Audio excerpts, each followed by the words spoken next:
네, 우원식 국회의장께서 회견장에 입장하고 계십니다. 네.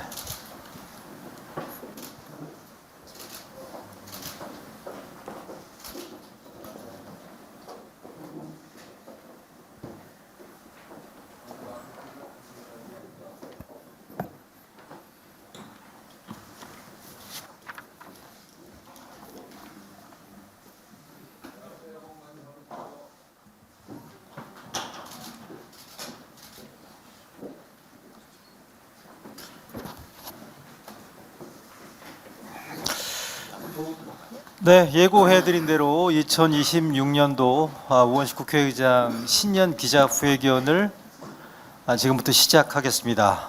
먼저 첫 순서로 국회의장께서 준비하신 기자회견에 앞선 인사 말씀부터 먼저 듣도록 하겠습니다. 네.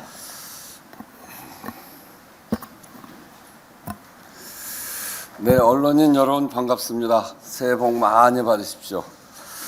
아시든 연초에 정상외교 등 국가적으로 여러 큰일이 있어서 일정을 좀 미루다 보니까 신년 회견을 2월 초에 갖게 됐습니다.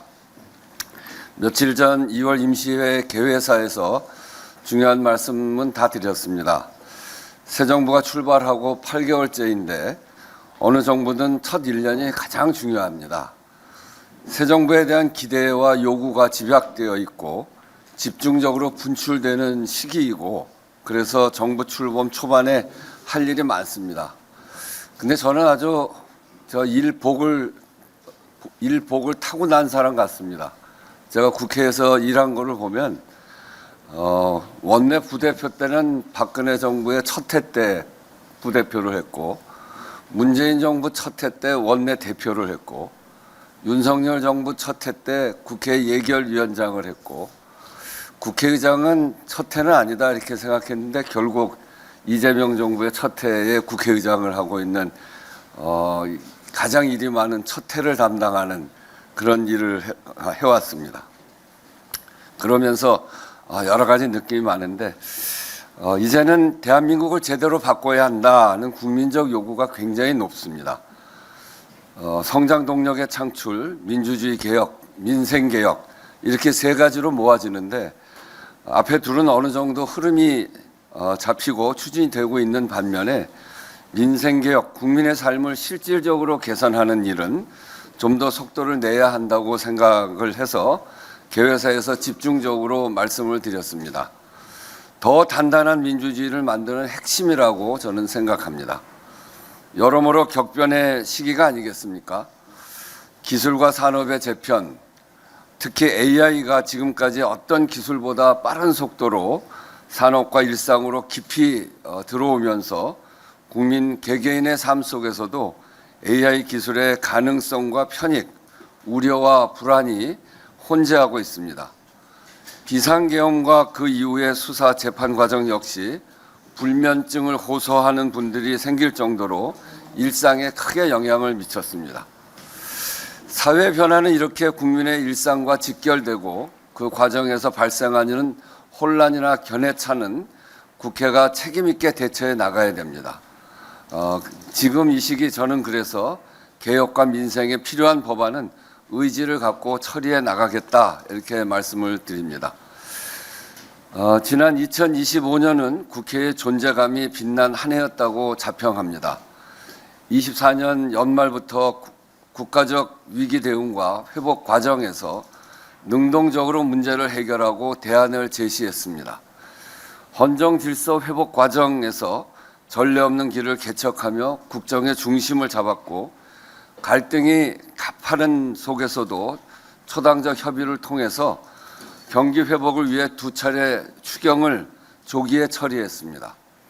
18년 만에 국민연금 개혁에 합의를 이루어냈고 예산안도 5년 만에 법정 기한 내에 통과시켰습니다.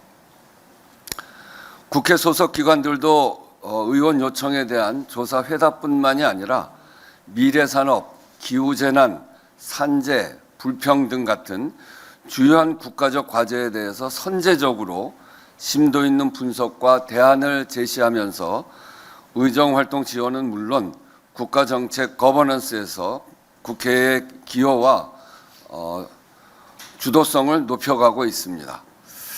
국회 탄소 중립 로드맵을 차근차근 실행하고 있고 국회 세종의사당도 마스터 플랜 공모에 들어갔습니다.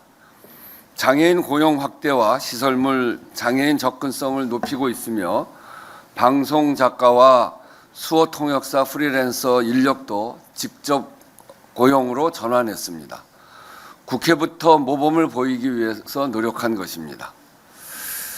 광복절 전야제와 입법 박람회 개최, 민주주의 상징석 그리고 독립기념광장의 조성, 정형관 글새김을 했고 국회 의정연수원의 시민교육 프로그램도 강화했습니다. 국회 기록원도 올 4월 달에는 개원을 합니다. 국회의 중심은 국민이고 국회는 국민께 열려 있어야 한다는 방향을 구체적으로 보여드린 변화입니다. 대표적인 몇 가지를 말씀드렸는데 자세한 내용은 배포해드린 자료를 참고해 주시기 바랍니다. 아쉬움도 있습니다. 다행히 어제 여야가 12일 본회의에서 법안 처리에 합의했습니다만 본회의에 부의된 채로 쌓여있는 법안이 국회의 현실을 상징합니다. 여야가 갈등하더라도 입법의 본분만큼은 지킬 수 있도록 의장도 계속해서 노력하겠습니다. 2026년 올해는 나라 전체로 볼 때 위기 극복을 넘어서 도약의 디딤돌을 놓아야 하는 아주 중요한 시기이고 21대 국회로서 상반기를 지나면 임기 절반을 넘어서게 됩니다. 역량을 모아서 돌파해야 할 현안이 많습니다만 남은 임기 동안 역점을 둘 중점 과제 먼저 몇 가지 짚고 여러분들의 말씀을 듣고 답변을 드리도록 하겠습니다. 첫째는 국민투표법 개정과 개헌입니다. 조금 진전이 있는 것 같습니다.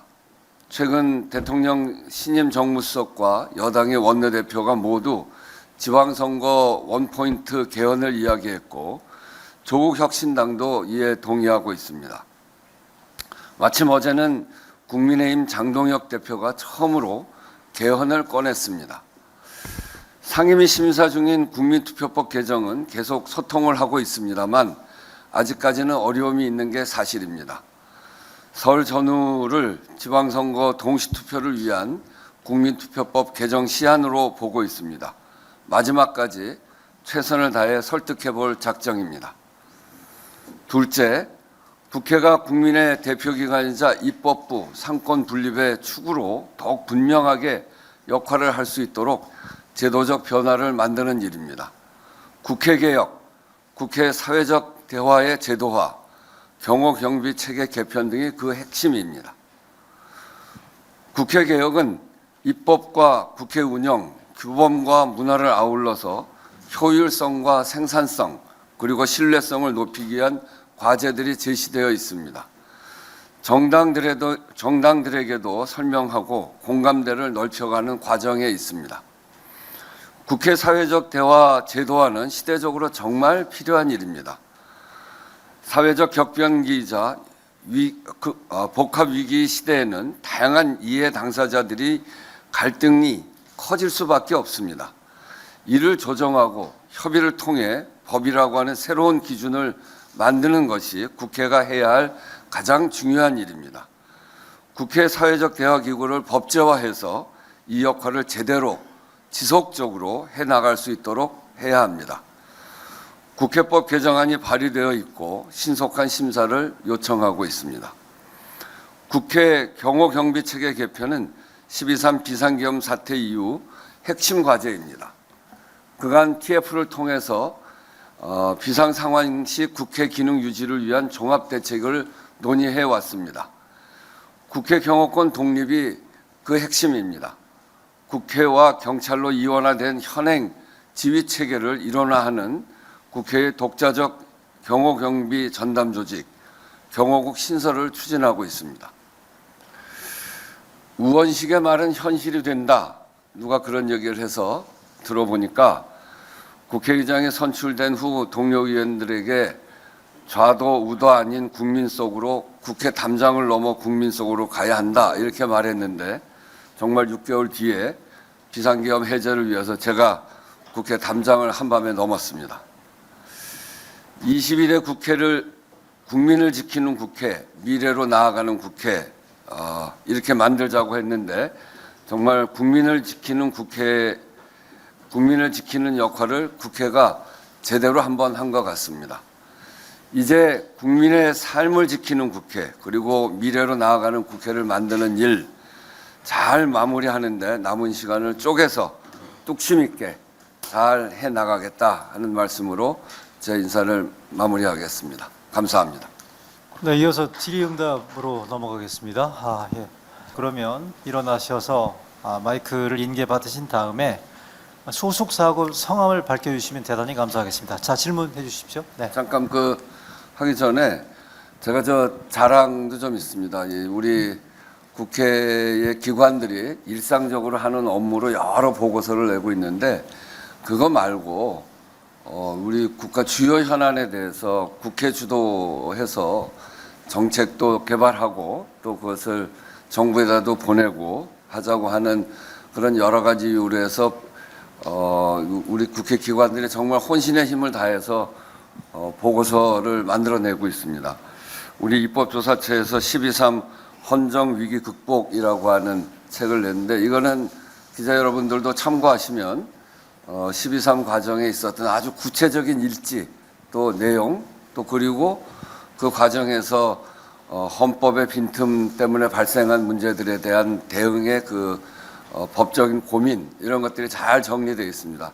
한번 보시면 좋을 것 같고요. 또 입법조사처가 냈는데 대형 산불에 대한 국가적 대응 과제, 작년 산불이 크게 일어나서 이것을 입법조사처에서 현장을 다 살펴보고 그리고 이 국가적 대응책의 과제를 냈습니다.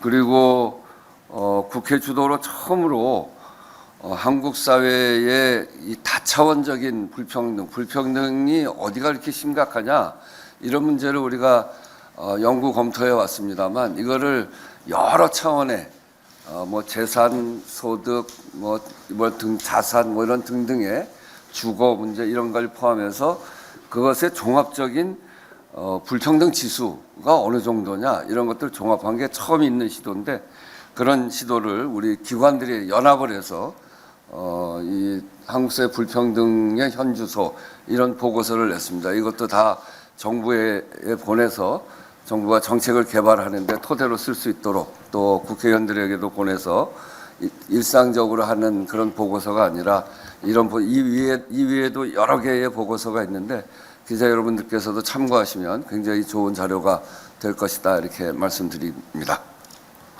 네, 질의응답으로 들어가겠습니다. 네, 손 들어주시면 바로 질문 기회 드리겠습니다. 네.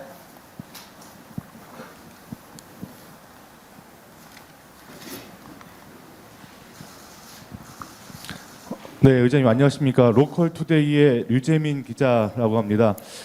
저는 지역과 관련된 질문 하나 드리겠습니다. 지역구? 네. 네. 지방선거를 약 4개월 정도 좀 앞두고 있는데요. 지역에서는 지금 광역단체 행정통합이 주요 쟁점으로 떠올랐습니다. 다만 일부 지역에서는 국민의힘과 더불어민주당이 제출한 이 특별법안을 놓고 좀 갈등을 겪고 있는데요. 어제 장동혁 국민의힘 대표께서 원내교섭단체 연설에서 이런 갈등을 좀 해소할 방안으로 태스크포스 TF 구성을 제안했습니다. 의장님께서는 행정통합에 어떤 의견을 갖고 계시고 태스크포스 구성 제안에는 어떤 입장인지 여쭙겠습니다. 행정통합에 대해서는 아주 저는 적극적으로 찬성하는 편입니다. 이게 우리가 수도권 일극 체제에 대해서 문제 제기를 많이 하고 사실 굉장히 문제가 많습니다. 수도권이 전체 국토의 11.8%인데 인구 절반이 모여 살기 시작한 것도 벌써 제 기억으로 정확한 숫자는 아닙니다만 한 5, 6년 됐습니다. 작년에는 수도권 인구와 비수도권 인구의 인구 격차가 100만이 넘어서는 첫 해입니다. 그리고 모든 재화의 70%가 그 이상이 수도권으로 모여 있고 이것이 그대로 지속된다면 지방 소멸 문제 이거 정말 걱정하지 않을 수 없습니다.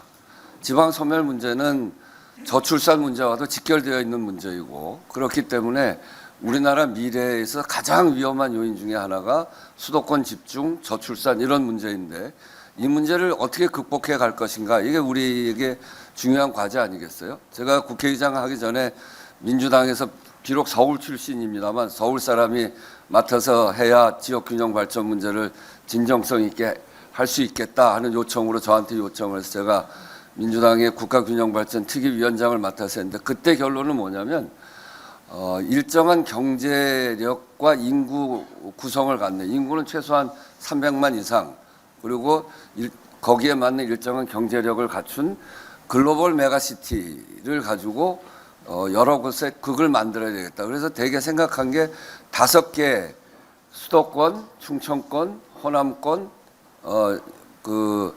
영남권,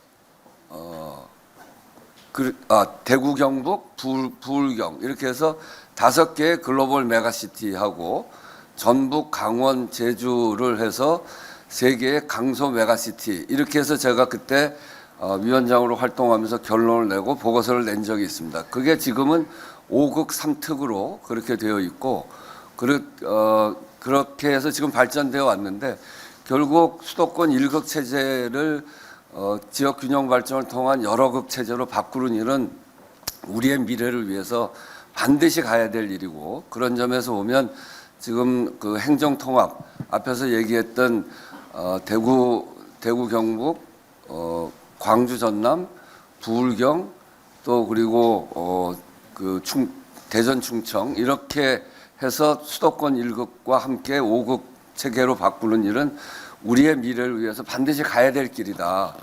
좀 어려움이 있어도 그 길은 반드시 가야 될 길이라고 생각하고 지금 그렇지 않아도 광주 전남 이런 데서도 하기로 하고 디테일한 문제 때문에 여러 가지 갈등이 있는데 결국 이제 악마는 디테일에 있다고 그러지 않습니까?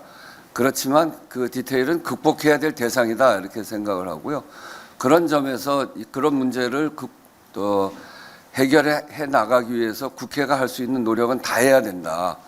예산 지원에 있어서도 적극적으로 할 뿐만이 아니라 이 통합을 뒷받침할 수 있는 법적, 제도적 장치를 마련하는 일, 그리고 그것을 위해서 국회 안에 협의의 틀을 만드는 일, 이런 일들은 충분히 해볼 수 있는 일이라고 생각합니다. 저는 큰 방향에 있어서 지역 균형 발전을 위해서 5극 3특, 글로벌 5개의 글로벌 메가시티, 그리고 3개의 강소 메가시티를 이야기하는 5극 3특 체제로 우리의 지역 균형 발전 전략을 써가야 된다고 생각합니다. 세상에 땅덩어리도 좁은데 국토 면적의 11.8%밖에 쓰지 않는 국가 미래의 전략이 어디 있습니까? 이거는 우리가 극복해야 될 대상이다. 우리 미래를 위해서 반드시 넘어서야 된다. 이렇게 말씀드리면서 그 일에 국회의장으로서 국회가 할 수 있는 최선의 일을 다하겠다. 이렇게 말씀드립니다. 네, 다음 질문요.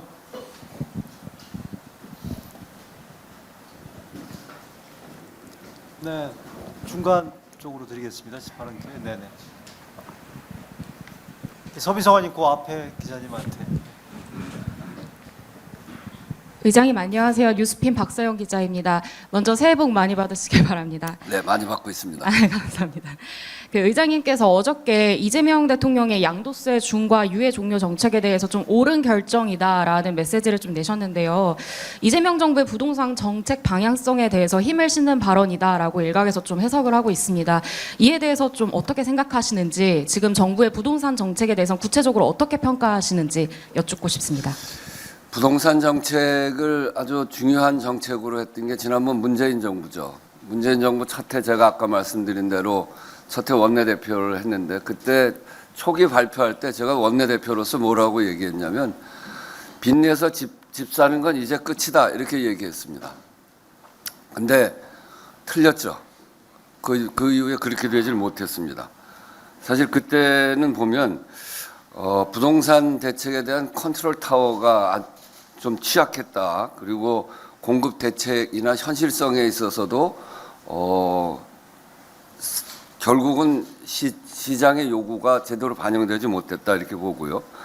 그리고 한편으로는 임대 사업자를 양성화하면서 다른 길을 열어놨고 결국은 LH 사태를 거치면서 부동산 정책이 국민의 신뢰를 다 잃게 됐습니다.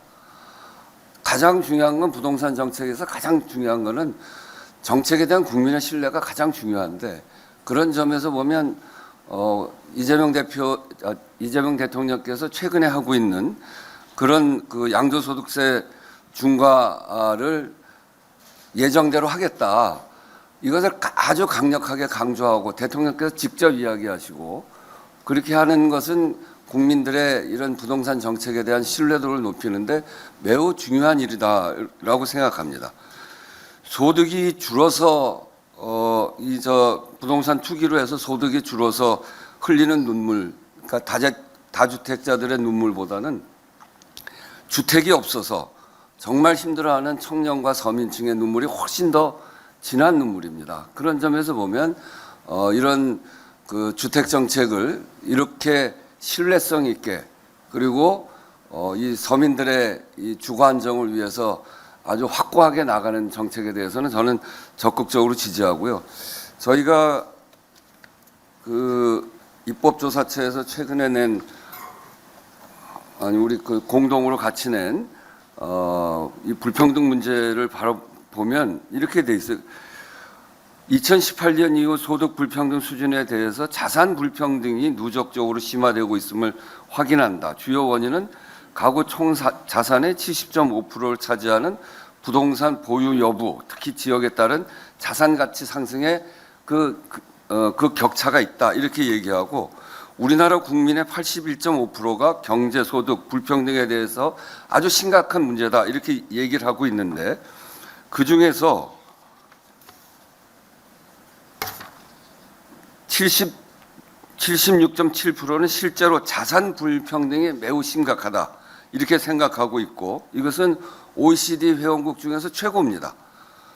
그 중에서 주거 취약성은 세대별 특성이 아주 뚜렷해서 청년층과 고령층에 이게 아주 심각한데 이 문제를 우리가 해결하지 않고서는 한 발도 나아갈 수가 없습니다. 그런 점에서 보면 이번 양도세 중과 유예 종료와 같이 대통령이 강력한 조치를 취해가는 현 상황은 매우 잘하는 것이다. 이 정책에 대한 신뢰도를 높이는 것이라고 보고 이번 조치로 해서 망국적 부동산 투기 문제를 해결하고 더 나아가서 근본적으로 경제적 불평등과 이 자산 격차 문제를 해결하는 그 출발점이 되기를 저는 크게 기대하고 있습니다. 네, 다음 질문 받겠습니다. 문화일보 전수환 기자.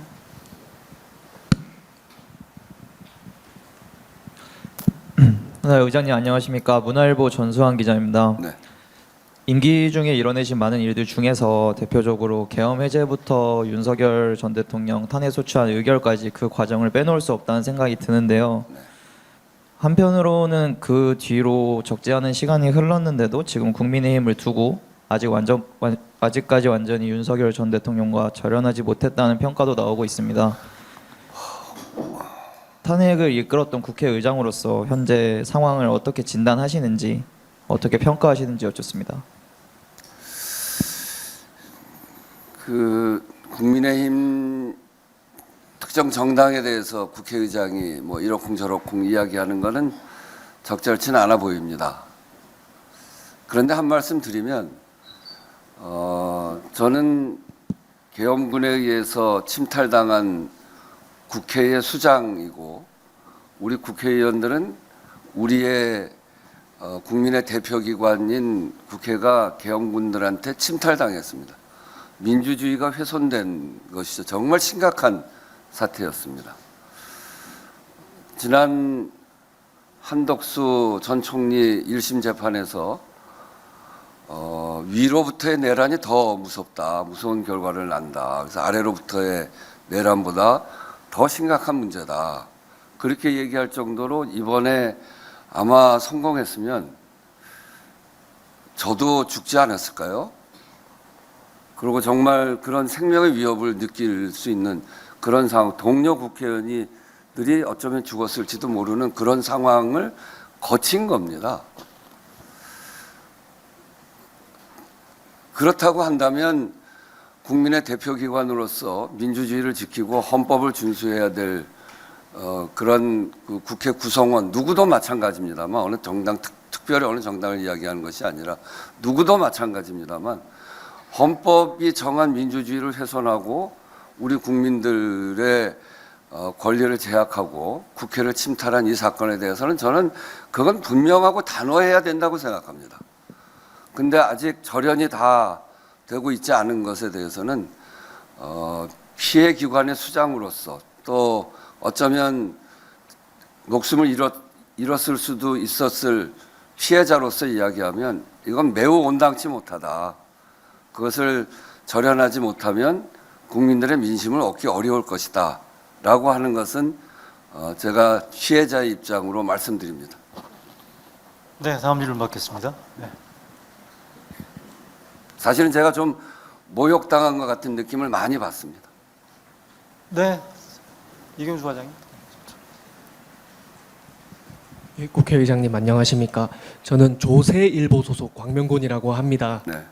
예, 아까 이제 대통령께서 언급하신 양도세 중과 유예와 관련해서 이제 세금 문제 이야기를 좀 드리고 싶은데 대통령께서 설탕 부담금 도입이라는 의제를 던지셨는데요. 이 설탕 부담금을 두고 이제 세금으로 볼 것인가 혹은 뭐 건강 부담금으로 볼 것인가 이거를 두고 이제 여야 간에 좀 갑론을박이 벌어진 것 같은데 해당 사안에 대해서 어떻게 진단하고 계신지 궁금합니다. 뭐 이러저런 측면이 있는데 건강부담금이라고 이야기하지 않습니까? 저도 그렇게 생각합니다.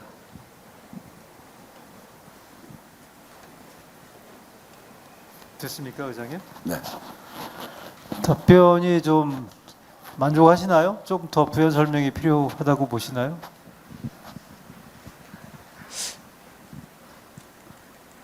다음 일단 질문하고요. 또 부족하면 나중에 질문 기회 다시 드리겠습니다.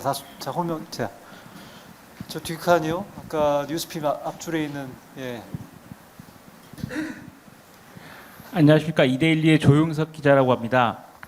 최근 이재명 대통령이 국무회의에서 국회 입법 속도가 너무 느려서 일을 할 수 없다라고 이야기를 하셨는데요.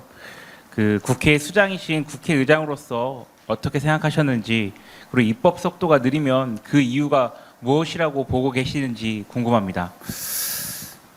네, 입법 속도가 느리죠. 뭐 통계를 이렇게 살펴봐도 지금 이 시기까지를 보면 지난 국회는 발의했던 법안의 28.7%를 통과시켰는데 이번에는 22.3%입니다. 그러니까 이 6% 차이가 상당히 큰 차이인데 뭐 그 이유는 있습니다. 그동안 이번 22대 국회가 편안히 앉아서 법안을 처리하기에는 너무나 많은 국가적인 위기가 있었고 또 여야 간의 갈등도 매우 컸고 그리고 중간에 또 그 조기 대선도 치르고 그런 여러 가지 과정이 있었기 때문에 안정적으로 법안을 검토하고 심의하고 하기가 어느 때보다 좀 쉽지 않았던 기간이다라고 하는 점은 분명합니다. 그렇지만 다른 면에서 보면 국민의 삶은 그걸 기다려주지 않거든요.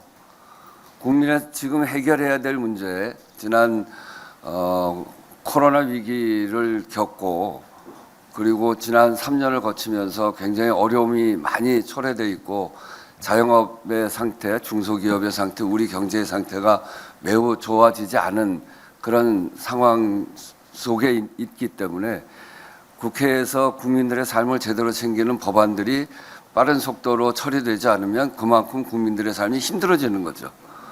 지난번에 요번 90건 법안 통과시킬 때 거기에 그 학교 급식 노동자 법이 통과되니까 학교 급식 노동자들이 막 울면서 환호하는 그런 것들이 다 민생 입법인데 그때 그게 이미 다 합의됐던 건데 처리되고 있지 못했던 법들입니다.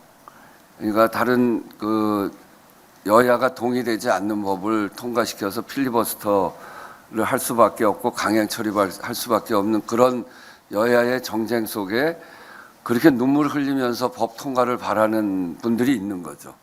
저는 그런 점에서 보면 조건은 이 법을 통과시키기 어려운 조건이 있었습니다만 그럼에도 불구하고 국민의 민생은 하루도 쉬지 않는 것이기 때문에 국민들의 민생의 어려움을 보다 더 깊이 인식하고 법 하나하나가 국민들에게 미치는 영향이 얼마나 큰가, 그게 늦게 통과되니까 와서 눈물 흘리는 분들을 보면서 할 수 있는 법은 그때그때 빨리빨리 통과시켜줘야 된다. 이번에 사실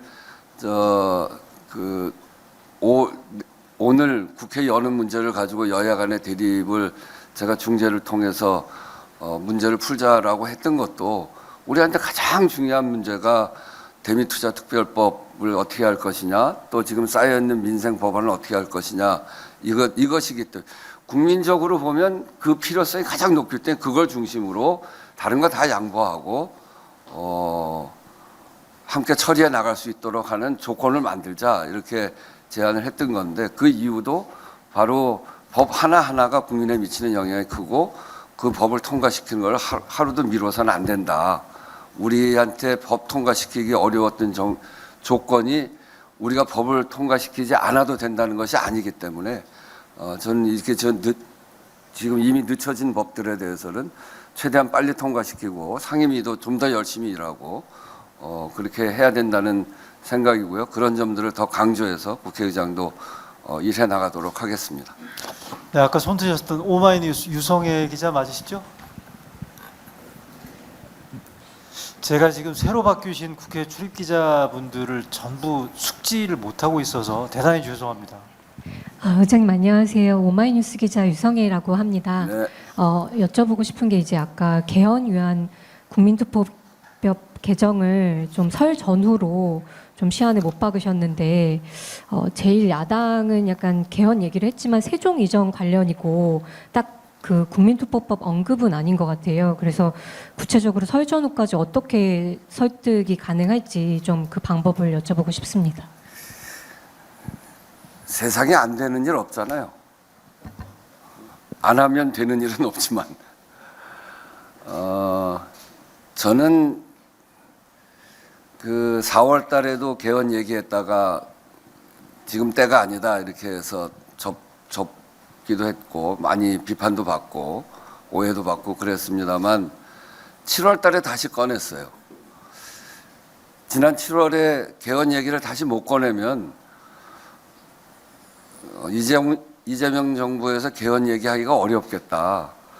굉장히 많은 비판을 받았기 때문에 이게 꺼내기가 쉽지 않은 주제였고, 근데 그럼에도 불구하고 지금 헌법이 어떻습니까?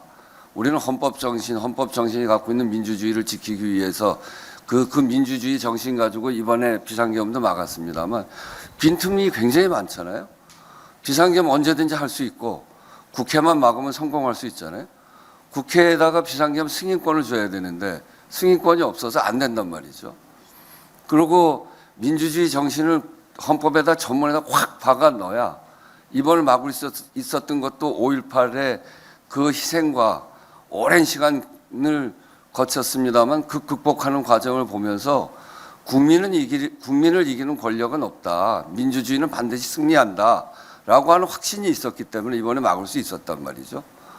그리고 더 나아가서 그 헌법을 만들던 89년 전, 87년 그 상황이 어떤 상황이냐면 한 명씩만 더 나와도 한반도는 초만원 할 때입니다. 지금 AI를 얘기하는데 핸드폰은커녕 삐삐도 없을 때입니다. 그런 낡은 법을 가지고 그 39년, 40년 동안 우리 사회가 엄청나게 변했는데 저출산, 고령화, 기후위기, 지역소멸 이런 큰 문제가 우리한테 왔는데 그것에 대한 대비가 들어가 있는 헌법 정신이 전혀 없습니다. 이거를 바꿔야 우리의 미래가 열리고 그런 속에서 국민의 기본권도 성장되고 이런 거 아니겠어요? 그래서 바꿔야 되는데 이거 못하면 또 못하겠다 해서 7월 17일 날 다시 들으면서 제가 얘기했던 거는 한꺼번에 다는 좀 어렵겠다. 너무 오랫동안 돼서. 그래서 단계별로 할 수 있는 만큼 합의하는 만큼만 하자. 그래서 단계적으로 하자. 이렇게 제안을 드렸던 거고 이번에도 제가 아무리 봐도 지방선거와 같이 하려면 최소한 2월 중하순까지는 국민투표법을 통과시켜야 되는데 아무도 얘기하지 않아서 제가 다시 국민투표법을 들은 거죠. 대통령 뜻도 분명했습니다. 저랑 이야기 여러 차례 했는데 청와대의 정무수석도 좀 움직이기 시작했고 민주당의 원내대표도 비로소 국민투표법 이야기를 하기 시작했고 소위 범여권은 대개 다 수용하는 점이 됐고 근데 어제 저는 계속 제가 개헌 얘기할 때마다 국민의힘 큰 벽에 부닥쳤는데 장동혁 대표가 세종시 행정수도 이전을 가지고 헌법 개정 얘기하는 거 보고 정말 깜짝 놀라고 귀가 번쩍 뜨였어요. 아, 개헌 생각하는구나. 세종시 행정수도 이전을 하는 개헌을 하더라도 국민투표법이 필요합니다. 그 개헌도 국민투표법이 없으면 못합니다. 공직선거법이랑 선거 연령 맞춰야 되거든요. 그리고 사전투표제도가 그걸 넣어야 되거든요. 그리고 재외국민투표가 있어야 되는 겁니다. 그렇게 하려면 그걸 통과시켜야 돼요. 그러니까 개헌 얘기하는 순간에 당연히 절차적으로 해야 되는 거는 국민투표법 개정입니다. 저는 국민의힘이 갖고 있는 혹시라도 의혹이 안 한다고 하면 안 하는 이유가 있을 거 아니에요? 그 이유에 대해서 충분히 설명하고 있고 그리고 절대로 우원식을 믿고 해보자. 합의한 만큼만 한다. 그리고 지금 국민들이 이 점에 대해서는 꼭 하라고 해서 우리가 동의되는 만큼만 하자. 이번에는 개헌의 문을 여는 개헌. 문을 열어야 나갈 수가 있잖아요. 문도 못 열고 38년, 39년 동안 문을 꽉 닫아놨는데 어떻게 나갑니까? 지금 개헌은 못하는 거 이렇게 인식하고 있습니다. 그리고 개헌은 모든 개헌을 다 정략적으로만 바라보고 있습니다. 그래서 못하는 게 아니고 정략적으로 보여지지 않는 부분부터 개헌의 문을 열기 시작하면 국민들 안에서 아, 개헌을 할 수 있는 것, 개헌은 꼭 정략이 아니어도 되는구나 이런 생각이 들면 그 다음에 개헌이 훨씬 아주 객관적이고 그 실용적인 선에서 논의가 전 가능해질 거라고 생각합니다. 그래서 이번 개헌은 합의한 만큼 할 수 있는 만큼 단계적으로 지방선거와 같이 하자. 그것도 지금 당장 하자는 게 아니라 윤석열 전 대통령의 내란 재판이 끝나면 그게 1차 결과가 어떻게 나올지 예단할 수는 없습니다만 그렇게 되면 그 이후에 사회를 좀 더 근본적으로 바꿔야 된다라고 하는 요구가 커지지 않겠나. 그게 개헌을 논의할 수 있는 적기가 될 거다. 그렇게 되면 그런 조건이 되면 그때 저는 즉각 개헌 특위를 제안을 할 것이고요. 그리고 국민투표법만 통과되면 개헌 특위를 만들기 위해서 최선의 노력을 다 해 나갈 생각입니다. 정성이 하늘에 닿으면 안 될 일이 있을까요? 전 될 거라고 생각합니다. 네, 다음 질문 받겠습니다. 유성애 기자님 바로 앞줄. 네. 네, 안녕하세요. 여성신문 김희지입니다. 저도 개헌 관련해서 좀 여쭙고 싶은데요. 일단 지난 비상계엄 사태 이후에 이제 광장을 지키면서 민주주의 회복을 이끌었던 주역이 2030 여성이었다. 그래서 이번에 개헌을 한다면 성평등 가치를 헌법에 포함해야 한다라는 목소리도 높은 것으로 아는데요.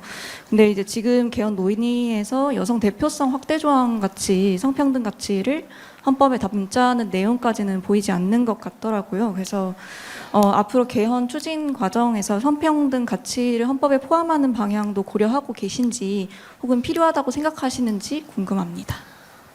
전 뭐 개인적으로 충분히 동의하고 국회에서 국회의장이 만든 미래개헌 자문위원회 거기에서 그 개헌안을 다 만들었는데 그 안에 그런 정신이 다 들어 있습니다.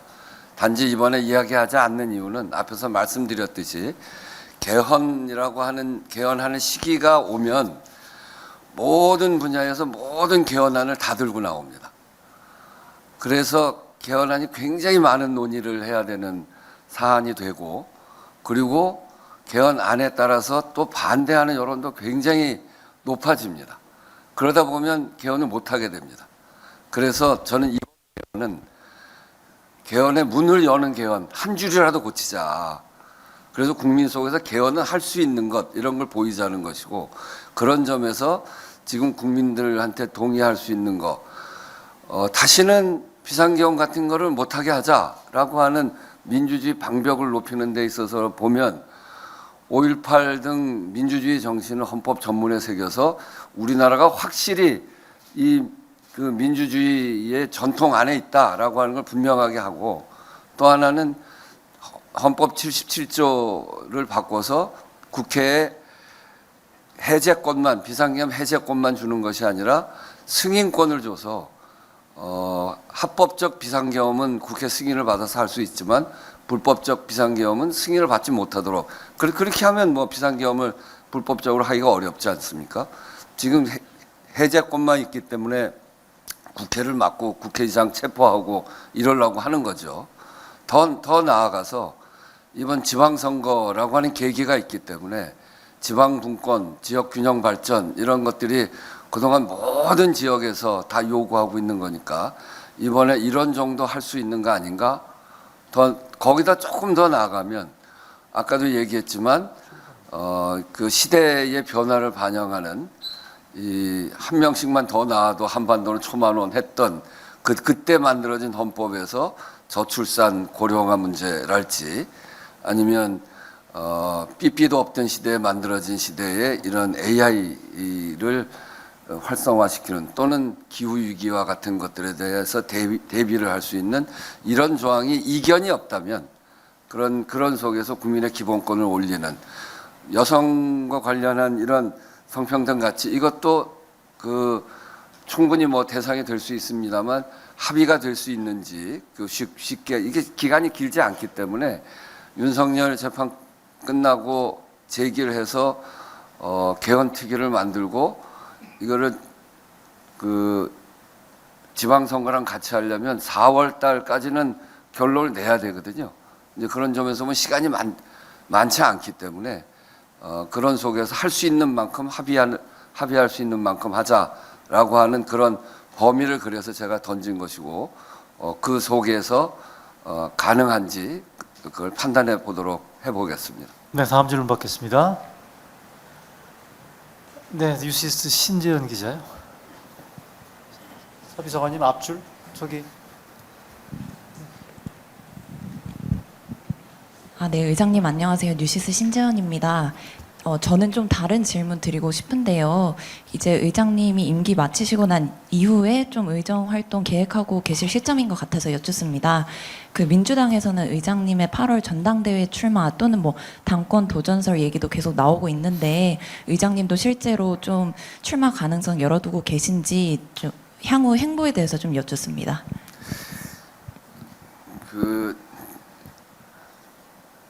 저렇게 질문하시는 분이 저랑 친하지 않은 분입니다. 제 특성이요, 저한테 주어진 일을 끝까지 하는 특성을 갖고 있습니다. 저는 지금 내가 해야 될 일, 국회의장을 한다고 할 때 제가 뭘 한다고 그랬냐면 개혁과 민생의 국회의장이 되겠다. 특히 개혁하는 시기에 개혁을 막 하고, 그 어려운 과정입니다만 그걸 하는데 대개 민생 이야기는 말은 했지 민생의 실체를 별로 이야기하지 않거든요, 대개. 근데 저는 을지로위원회를 해서 불공정 불평등을 극복해서 일한 만큼의 대가를 받고 억울한 꼴 당하지 않는 사회를 만드는 것이 민생의 핵심이다, 이렇게 생각하고 있어서 그 일을 지금 하자고 막 얘기하고 있고, 또 그것을 근본적으로 이 두 가지 문제를 해결하는 게 개헌이라고 생각해서 그 일을 최선을 다해서 하고 있습니다. 저는 이 일을 꼭 하고 싶습니다. 그래서 다른 일을 염두에 두고 이러저러한 행보를 할 여유가 별로 없습니다. 그런 생각을 하면 제 행보를 보면 아는데, 아마 그런 염두를 두고 제가 일을 했다면 개헌 얘기 쉽게 하지 않았을 거고 한번 비판받고 7월 달에 다시 개헌 얘기를 꺼내지 않았을 겁니다. 근데 저는 제가 국회의장으로서 해야 될 일에 최선을 다해서 하고 그 다음은 그런 일들을 보고 어떻게 평가하느냐 그거는 그 다음 이야기다. 그래서 아직은 그런 문제들에 대해서 전혀 고려하고 있지 않습니다. 답변이 좀 성에 차셨는지 모르겠네요. 네. 그 질문 저도 개인적으로 많이 전해달라는 말씀을 들었었는데 추가로 여쭤봐도 괜찮고요. 맨 앞줄. 예. 뭐 추가로 여쭤. 네, 의장님 안녕하십니까. 파이낸셜 뉴스 김영구입니다. 앞에서 나왔던 질문의 연장선상인데요. 행정통합을 지금 정부와 국회가 열심히 추진 중에 있습니다.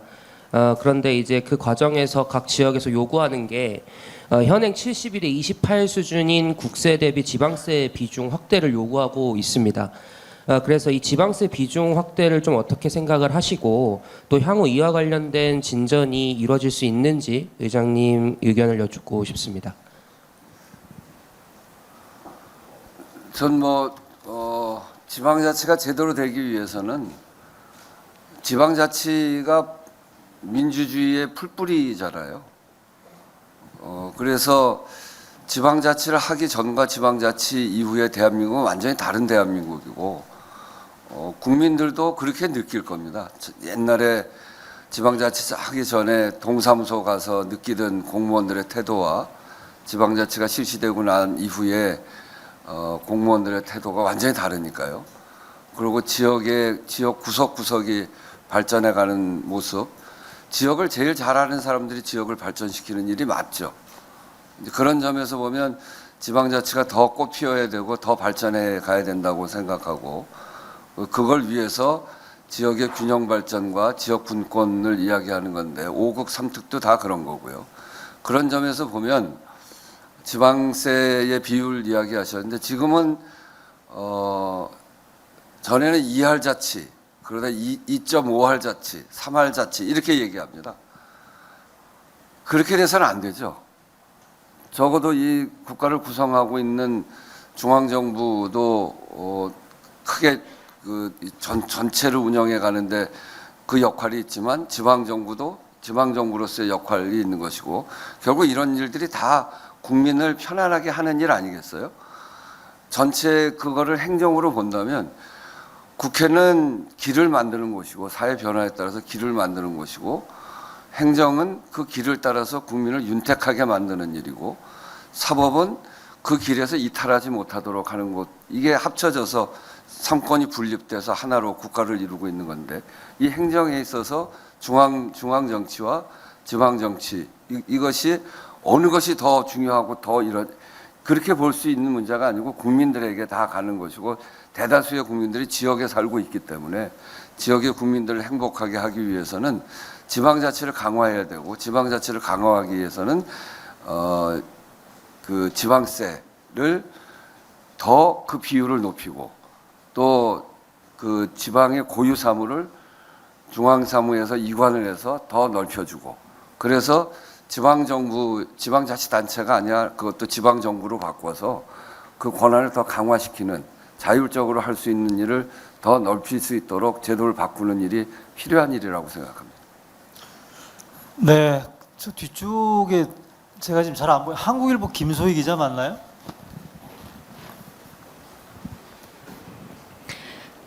예, 의장님 안녕하세요. 한국일보 김소희입니다.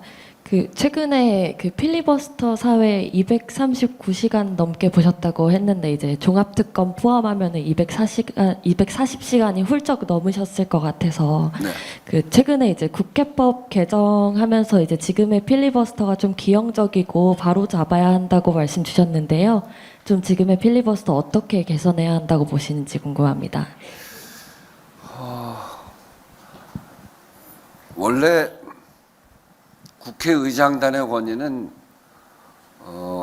국회를 원활하게 운영하고 사회권을 가지고 전체를 조정하고 하는 것이 국회의장단의 권위입니다. 그래서 국회의장단이 사회권을 가지고 있는 것은 그렇게 해야 되는 일이고요. 사실은 필리버스터를 하면서 필리버스터가 많이 되고 여야 갈등이 커지고 또 새로운 정부 입장에서 보면 변화시키고 싶은 것들이 많이 있어야 되는 게 또 당연합니다. 새로운 정부가 들어섰는데 여야 간의 견해 차이 없이 아무런 그 법도 통과시키지 않겠다. 이렇게 얘기하면 그건 새로운 정부가 있을 필요가 없는 거죠. 국민의 선택을 받은 새로운 철학을 가진 정부가 들어서면 그 철학에 맞게 제도도 바꾸고 또 예산 편성도 새롭게 하고 그래서 국민을 자기가 생각하는 그 방향으로 안내하고 또 더 행복하게 만들고 해야 될 그런 책임이 있는 거죠. 그런 점에서 보면 정권 초기에 여야 간에 법안을 둘러싸고 갈등도 있을 수 있고 또 견해 차이가 있을 수 있는 건 당연하다고 생각합니다. 그래서 잘 안 되면 법안을 다수가 통과시킬 수도 있고 또 그것에 따라서 필리버스터 소수 야당은 필리버스터를 통해서 국민들한테 호소도 하고 그러면서 국민 여론을 바꿔가기 위한 노력도 하는 것이고요. 필리버스터는 시간 끄는 게 아니고 필리버스터를 통해서 국민들의 관심을 끌고 국민 여론을 바꾸기 위한 야당의 아주 중요한 수단입니다.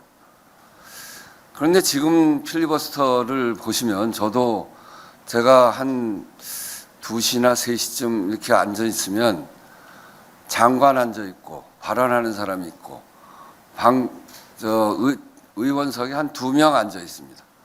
그렇게 관심이 없는 거를 어느 국민이 보겠습니까?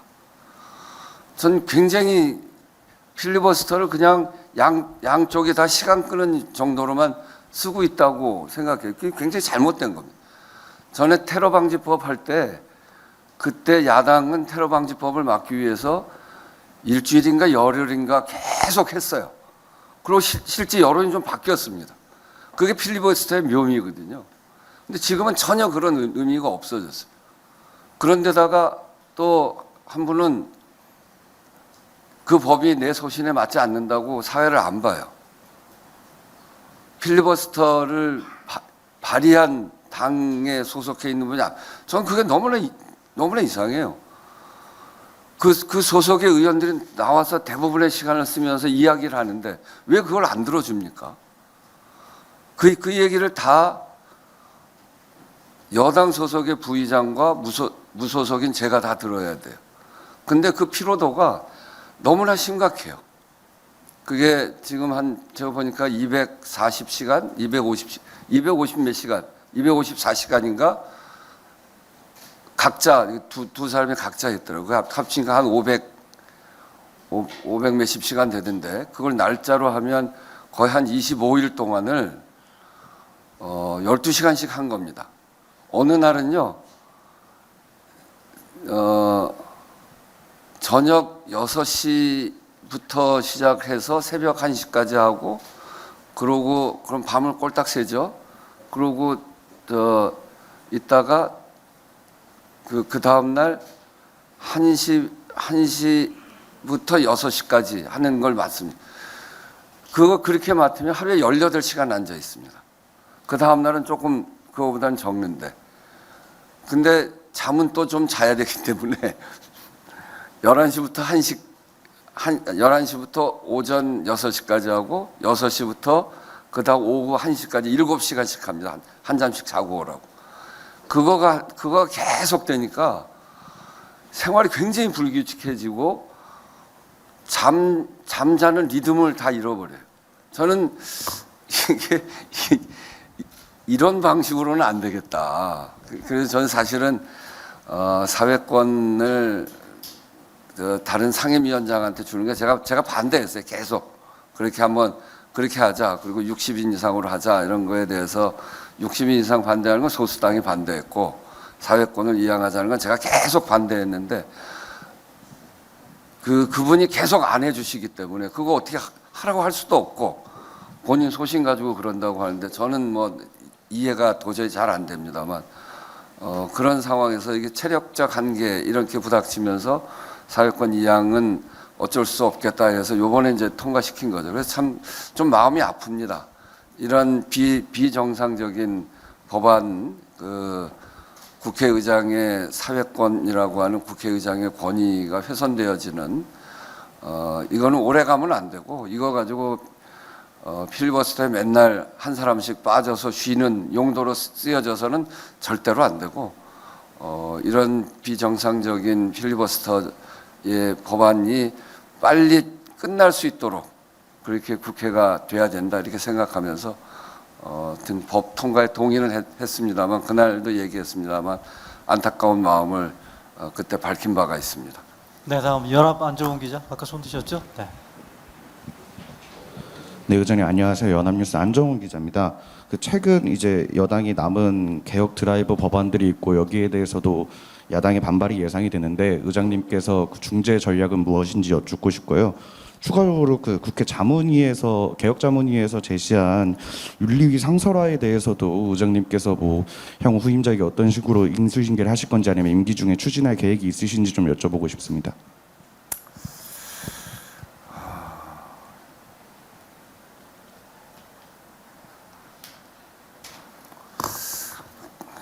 갈등 법안들에 대해서 사실 이제 이번에 갈등을 명절 전에 갈등하는 건 참 좋지 않겠다, 그런 생각도 하나 있었고, 또 지금 국면에 가장 중요한 게 미국과 관련된 특별법을 만드는 것이기도 하고, 민생 입법 통과시키는 것이기도 하고, 그래서 그렇게 중재를 했습니다. 할 수만 있으면 중재를 해야죠. 여야 간의 불필요한 갈등, 또 국민들이 볼 때 이거는 이런 방식으로 조정하는 게 꼭 필요하겠다고 하면 적극적으로 나서서 하는데, 사실은 이제 이 갈등 최종적으로 마지막까지 그걸 어떻게 처리할지, 또 무리한 대목은 없는지, 이런 것들을 좀 자세히 볼 겁니다. 야당의 이야기도 자세히 듣고, 또 여당의 이야기도 듣고, 그래서 잘 협의할 수 있도록 해볼 텐데, 아까도 얘기했듯이 근데 저런 측면이 있습니다. 새로운 정부가 들어서고 정권 초기에 새로운 정부가 추구하는 철학, 또 새로운 사회 질서, 이런 것들을 위해서 꼭 해야 되는 법들이 있을 수 있죠. 이제 그런 법들은 사실은 정권 초기에 빨리 하고, 그리고 그 법을 시행해 나가면서 잘못됐으면 잘못된 대로 국민의 심판을 받는 것이고, 잘 되면 국민들의 칭찬을 받는 것이고, 그런 거 아니겠습니까? 이제 그런 점에서 그 갈등 법안들이 그렇게 새로운 정부의 철학을 담는 긍정적인 요소가 많은 것인지 아닌지를 잘 판단해 보고, 국회의장도 그런 속에서 이 법의 처리를 어떻게 해 나갈지를 결정하겠다, 이렇게 말씀드리고, 저는 지금은 개혁과 변화의 시기다. 개혁과 변화의 시기에 맞는 법들에 대해서는 처리할 건 처리하고 하는 것이 맞다, 이렇게 생각을 갖고 있습니다. 하여튼 그런 이견들에 대해서는 최대한 조정하고 좁혀나가기 위한 노력은 끝까지 하겠다 하는 말씀도 함께 드립니다. 그다음 윤리위. 예. 윤리위 문제는 그게 정말 어렵네요. 합의했다가 깨졌잖아요. 합의했다가 깨진 거를 봉합하기는 더 어려운 문제여서, 사실상 저도 이 국회에서의 윤리 문제를, 국회의원들의 윤리의 문제를 심의할 수 있는 데가 국회 윤리위원회밖에 없습니다. 21대 국회 들어서도 국회의원의 윤리 문제를 가지고 제소가 된 게 지금 몇 건이나 되나요? 32건이 되는데 제소만 하지 윤리특위를 만들 생각들은 안 해요. 국회의장이 만들어라 해도 쟁점을 합의할 수 없기 때문에 못 만들겠다는 거예요. 그러니 정말 답답할 노릇이고 국민들한테 정말 부끄러운 일입니다. 제소하는 게 그래서 쇼다, 이렇게 얘기할 수밖에 없잖아요. 윤리특위는 안 만들고 제소는 하고, 심의할 데가 없는데 제소하면 뭐합니까? 그래서 국회의장으로서도 가장 부끄러운 대목이고 이 합의를 이끌어내지 못하는 점에 대해서 국민들께 정말 죄송하다 이렇게 말씀을 드릴 수밖에 없습니다. 그래서 국회 개혁특위에서 이거를 특위로 지난 2008년인가? 2018년에 상설위원회에서 특위로 바꿨거든요. 다시 상설위원회로 바꾸자는 제안을 했습니다.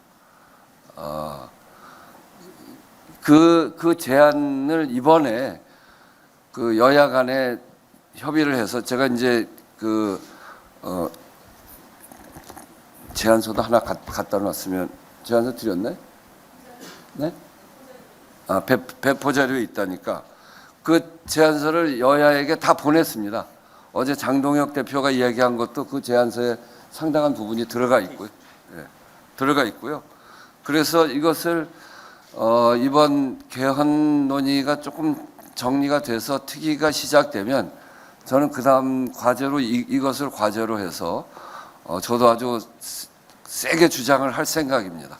그래서 이게 요번에 할 수 있는 거는 요번에 하고 이해관계가 발생이 돼서 요번에 하기 어려운 거는 23대부터 적용하는 것으로 하고 일대면 법사위나 이런 문제들에 대해서도 안을 냈는데 22대 국회에서는 이미 이해관계가 발생돼 있기 때문에 합의되기가 쉽지 않고 그런 것들에 대해서는 23대를 목표로 해서 22대에 합의하자 이렇게 구성되어 있거든요. 그래서 이 국회 개혁과 관련해서는 제가 이번 개헌과 관련한 일이 일정하게 진척이 되면 그 다음에 집중적으로 해나가려고 생각을 하고 있습니다. 네, 다음 MBC 장슬기 기자. 네. 네, 안녕하세요. MBC의 장슬기 기자라고 합니다. 여야 양당에 뭐 하고 싶은 말씀이 많으실 것 같은데 기존에 보면 민주당한테는 본회의 직전에 법안을 수정해서 법사위까지 다 통과했는데 법안을 수정해서 올리는 문제라던가에 대해서 지적을 하셨던 걸로 알고 있고 필리버스터 같은 경우에는 필버를 중단시키고 싶으셨을 만큼 국민의힘이 필리버스터의 문제, 그러니까 주제와 맞지 않는 점 등에 대해서 문제의식을 가지고 계신 걸로 알고 있는데 여야에 지금 당장 앞으로 남은 기간 동안 어떤 방식을 조금 더 개선을 해줬으면 좋겠는지 이런 부분이 딱 집어서 있다면 어떤 부분들이 있을까요? 지난번에 이제 본회의 수정하는 거에 대해서 나쁜 관례다 이렇게 얘기를 했죠. 본회의에서 수정되지 않으려면 그 전부터 잘 돼야 되거든요. 그러니까 법안 심의하는 과정에 위헌성 논란이 있다. 그 위헌성이 있으면 법안을 통과시켜 봐도 국회가 통과시킨 법이 헌법재판소에 가서 위헌이 되면 그 국회가 얼마나 망신입니까? 그런 점에서 보면 위헌성 논란 같은 건 생기지 않도록 잘 준비를 해서 그래서 본회의를 올라와야 되고 그렇게 잘 이 본회의에서 수정할 수 있다는 것을 믿고 그 전에 그런 걸 잘 검토하지 않는다면 그건 아주 또 잘못된 일이고 그런 점에서 법안 심사 과정에 의원들이 그런 문제까지를 잘 고려해서 틀림없이 법안을 잘 만들어. 우리는 상임위 중심주의니까요. 상임위에서 논의를 해야 그 법안이 공론화가 되고 국민들에게도 알려지는 건데 본회의에서 수정이 되면 사실은 어떤 법이 어떻게 수정됐는지 이 공론 과정이 아주 취약하기 때문에 국민들한테 잘 알려지지 않거든요. 그런 점에서 상임위 중심주의라고 하는 것을 분명하게 하고 상임위를 거치면서 법에 실수가 있어서는 안 된다라고 하는 점을 사실상 지적한 셈이고요. 정말 필리버스터가 이렇게 쓰여지는 것에 대해서 필리버스터를 하면 필리버스터 한쪽에서는 필리버스터를 통해서 국민의 여론을 바꿔볼 생각을 해야 된다고 생각합니다. 정말 진지하게 준비해서 진지하게 해야죠.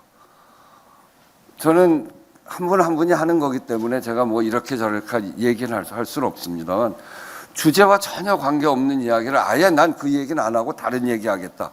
그럼 왜 그 필리버스터를 합니까? 제가 한번 중단시킨 게 그건데 한 분이 나오셔서 나는 이 법에는 찬성하지만 민주당의 문제를 지적하기 위해서 나왔다. 그러면 다른 데서 그 지적을 해야지 왜 그 법을 찬성하면서 반대 토론을 하러 나옵니까?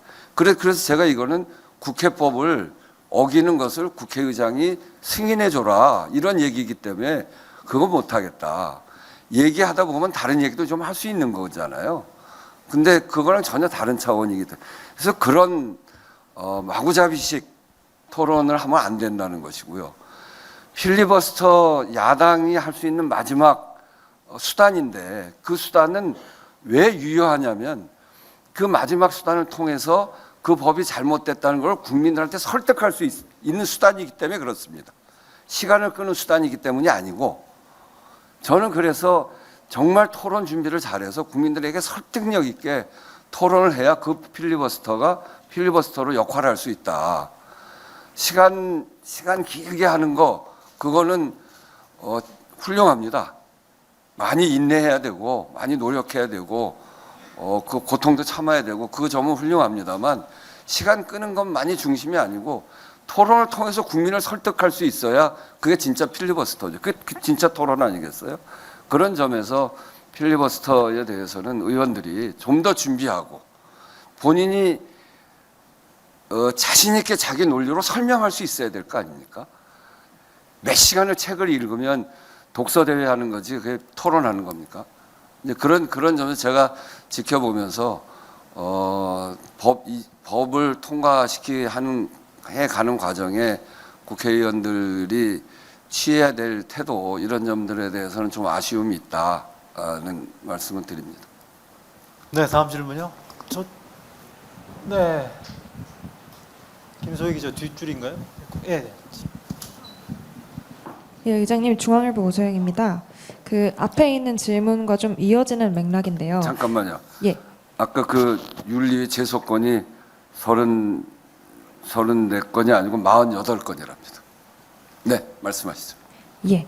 그 갈등 법안에 대해서도 여야 합의를 좀 계속 이어가야 한다 이렇게 말씀을 하셨고 또 개헌에 대해서도 말씀을 하셨는데 이게 의원님 수건이시기도 하고 근데 그 국민투표법을 이원 중순에 만약에 이제 처리가 되려면은 지금 시간이 얼마 남지 않았잖아요. 네. 그래서 여야 합의가 된다면 당연히 좋겠지만 그렇지 않으면 여당 단독으로 처리할 수 있는 그런 선택지도 아예 없는 건 아닌 것 같은데 의원님께서는 2월 중으로 만약에 합의가 되지 않더라도 좀 끝까지 그 여야 간의 그 합의를 통해서 이뤄내시는 게 좋다고 생각을 하시는지 궁금합니다.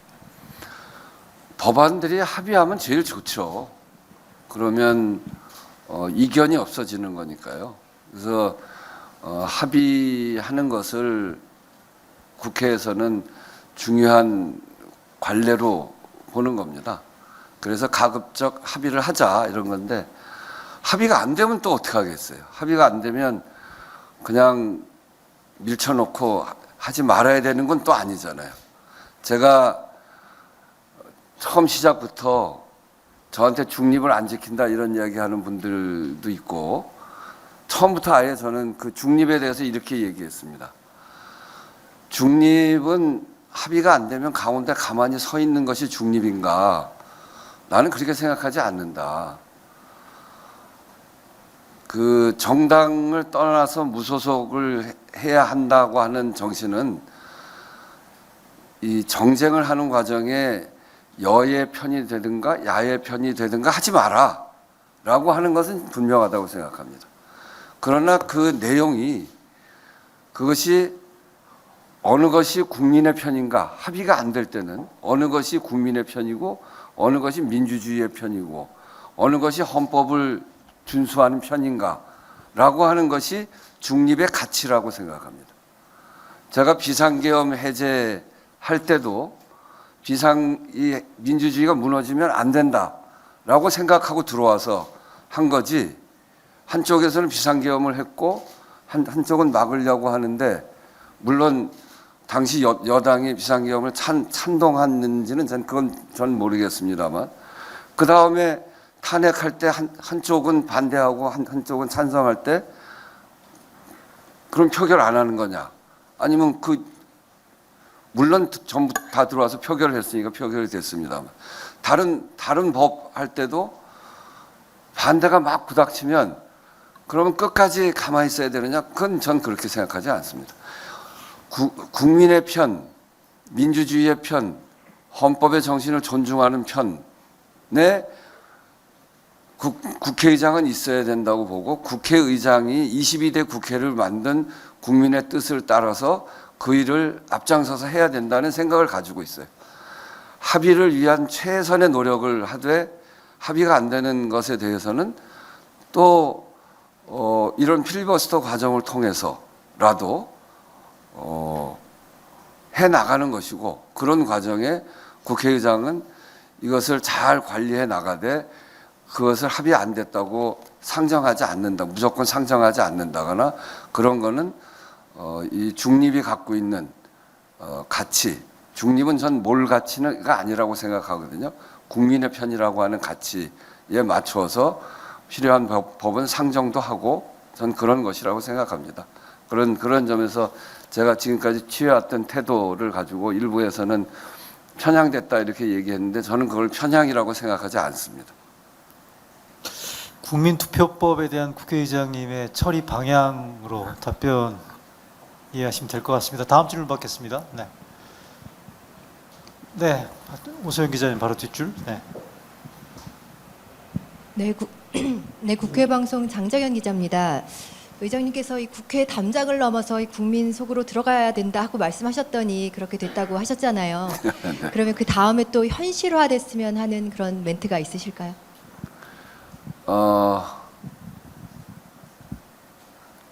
개헌의 문을 열었으면 좋겠다. 그리고 국민 눈높이에 맞게 국회 개혁을 이루었으면 좋겠다. 뭐 그런 얘기입니다. 네, 계속 손 드셨는데 유성애 기자 바로 뒷줄. 네, 서리라 기자님, 유성아님. 의장님 안녕하세요. 네. 저 월요신문 박윤미 기자입니다. 오늘 답변하신 것 중에 개혁 그리고 변화라는 키워드가 나왔는데요. 질문 드리겠습니다. 많은 국민들께서 국회의원들이 누리는 권력에 대해서 좀 의문을 갖고 계십니다. 그 중에서 이제 불체포 특권을 말하지 않을 수 없는데요. 물론 스스로 포기하는 경우도 있었습니다만 대중은 국회의원도 국민과 같은 법 적용을 받아야 한다라는 생각을 갖고 계시는 것 같습니다. 이 부분에 대한 의장님의 생각이 궁금합니다.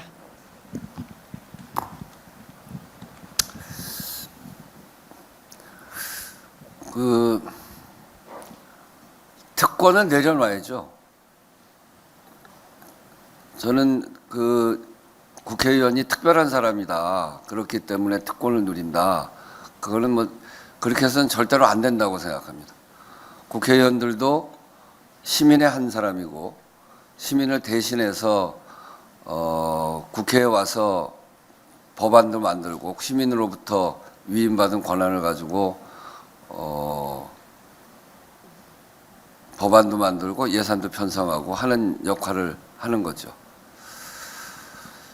불체포 특권이 특권인 경우도 있고 특권이 아닌 경우도 있습니다. 그러니까 부당한 권력으로부터 그 국회의원 신분을 지켜야 될 때, 그럴 때는 불체포는 특권이 아니죠. 그런데 당연히 처벌받아야 되는데 그거를 유예하고 이 불체포를 이용해서 자기의 안위를 깨하려고 하는 거, 그건 특권이죠. 그래서 그걸 저는 딱 잘라서 이야기하기가 쉽지 않습니다.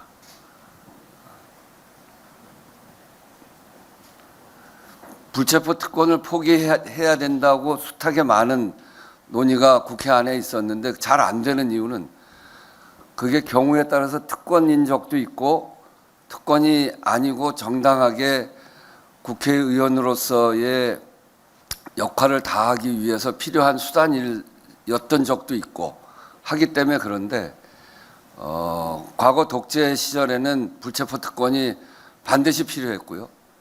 지금은 많이 그렇지 않습니다. 그래서 이제는 불체포 특권을 내려놔도 되는 거 아니냐, 이런 게 좀 더 많은 설득력이 있다고 저는 생각하는데, 아직은 저도 확실히 결론을 잘 못 내고 있습니다. 네, 마지막으로 한 분, 두 분 정도 시간 관계상 더 받고 없으시면 네, 국회의장님 마무리 발언으로 넘어가겠습니다. 질문 추가 있으시나요? 네, 네. 예, 국민일보 송경모입니다. 그 양당 중심의 현 정치 체제를 좀 개혁을 해야 된다라는 요구 자체는 뭐 꾸준히 있어 왔는데요. 근데 또 실질적인 어떤 교섭단체 요건 변화라든지 뭐 이런 변화들은 상대적으로 더뎠던 게 현실 같습니다. 근데 여기에 최근에 이제 지선을 앞두고 민주당과 혁신당의 이제 합당 논의까지 등장을 하면서 오히려 정치적 다양성 측면에서는 퇴행이 되는 것이 아니냐 하는 우려의 목소리도 일각에서 나오는데요. 입법부 수장으로서 지금의 국회가 좀 민의를 충분히 폭넓게 대변하고 있다라고 보시든지 또 정치적 다양성을 제고하기 위해서 제도적으로 개혁을 촉진하실 보관은 없으신지 여쭙습니다. 네, 제가 이제 국회에서 여러 일을 해봤습니다만 제가 원내대표일 때 문재인 정부 첫 해죠. 그때가 다당제였습니다. 민주당 있었고 자유한국당 있었고 국민의힘, 바른미래당 4개의 교섭단체가 있었습니다. 거기에 정의당이 교섭단체를 못 꾸리는 당이 하나 있었죠. 그때가 소수 여당 123석의 소수 여당이어서 일하기는 굉장히 어려웠는데 한편으로는 그 일이 최종적 시간을 끌어서 의견을 조율하다 보면 합의까지는 아니어도 다수 의견이 모아집니다. 그러니까 다당제가 갖고 있는 그 강점들이 있어요. 지금 양당제 하면 부닥치면 끝까지 가버리잖아요. 끝까지 안 되고. 그러니까 필리버스터하고. 근데 이게 다당제가 되면 스펙트럼이 조금씩 차이가 있어서 그리고 국민들의 의견이 여러 가지로 갈리기 때문에 거기를 대표한다고 하다 보면 어느 정도 단계에 이르면 2개 정당, 3개 정당이 동의해줘요. 그러면 한 정당이 빠져도 그 3개 정당이 같이 합의해서 통과시키고 그러면 그게 일방통행도 아니고 그렇게 된다. 그런 면에서 보면 다당제가 국회 운영하는 데는 훨씬 좋은 것 같아요. 이 의회 정신. 근데 그게 선거를 치러보면 다당제가 그렇게 잘 안 되니까요. 그때도 선거를 통해서 다당제가 만들어진 게 아니고 정당이 분화하는 과정에 대선을 중심으로 해서 분화하는 과정에 민주당에서 국민의당이 나갔고 자유한국당에서 바른미래당이 나가서 만들어지는 거잖아요. 근데 선거를 치르면 그렇게 안 된다고. 우리 국민들의 선택이 아직 그렇게 안 돼 있는 거죠. 그런데 그런 점에서 다당제 구도로 바꿀 수 있는 선거제도에 대해서 고민이 깊죠. 저는 그런 점에서 지난번에도 연동제를 끝까지 주장했어요.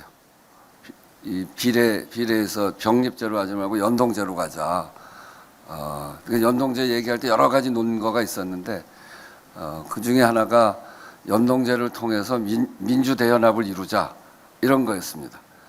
그 비슷한 세력들끼리 연동제를 통해서 하나로 합쳐지고 그래서 민주대연합을 만들어야 최대 의석을 만들 수 있다 이렇게 주장을 했죠. 근데 그 연동제가 다당제로 가는데 중요한 길목이기도 하니까 그래서 선거제도 개혁 같은 게 필요하다고 생각하고 요즘 이제 민주당하고 혁신당 통합 문제에 대해서는 그건 뭐 제가 국회의장이니까 그걸 언급할 일은 아닌데 민주대연합을 강조했던 사람으로서 보면 이게 힘이 모아지는 연대 또 통합 이렇게 돼야 될 텐데 이게 오히려 분열되는 양상으로 가는 건 매우 좋지 않다. 그래서 이제 과정 관리가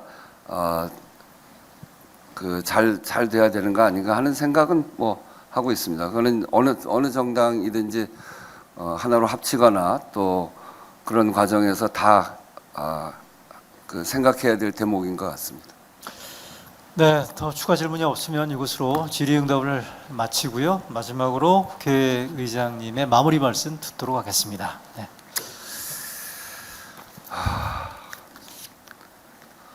네, 이제 제가 국회의장 임기가 2년인데 어느덧 하다 보니까 1년 8개월을 했습니다.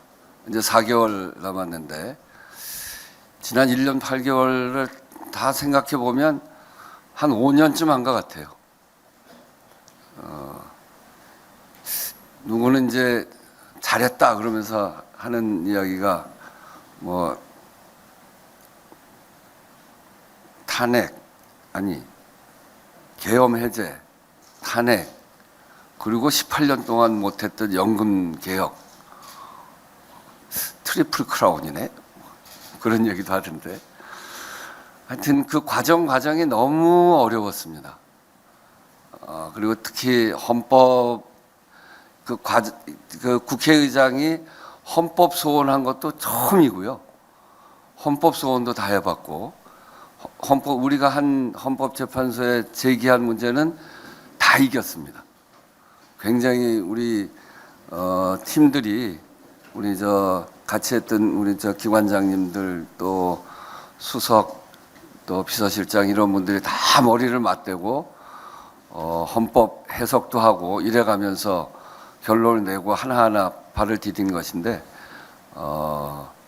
그런 점에서 보면 그 기간 동안 굉장히 보람도 있었고, 그렇지만 과정 자체는 굉장히 길게 많은 일이 있었다, 이런 느낌이 듭니다. 국회의장을 하고 있는 거에 대해서 그런 점에서 나는 일복이 있어서 맨날 일하는 시기에 일을 맡아서 하는 사람인데 요번엔 특별히 일을 더 많이 받았다. 내 체질에 딱 맞다. 이렇게 생각하면서 1년 8개월을 지냈고요.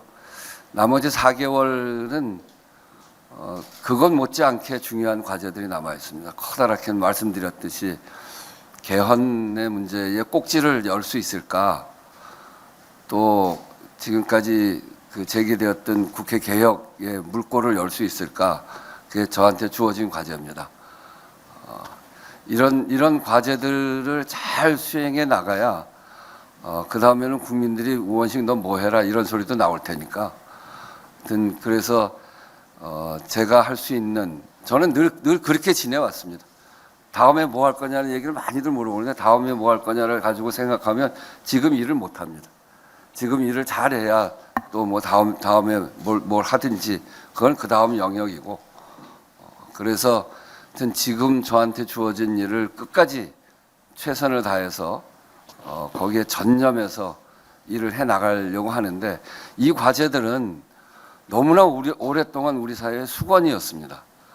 그래서 언론인 여러분들께서 정말 관심을 가지고 이 개헌의 문을 여는데, 아까도 얘기했지만 시대 정신에 지금 우리 조건에 너무 안 맞잖아요. 40년 동안 우리 사회가 얼마나 크게 격변을 했는데 39년 전에 헌법을 가지고 살려고 하면 안 되는 일이죠.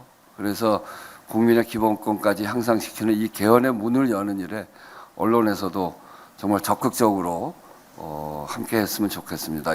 이제 비로소 문이 조금 열리기 시작했습니다.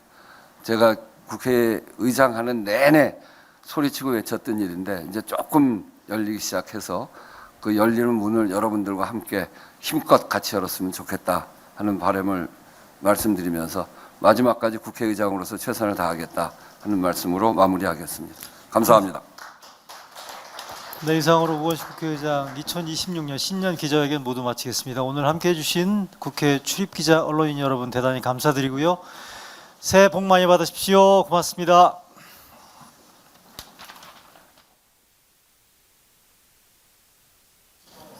네.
네.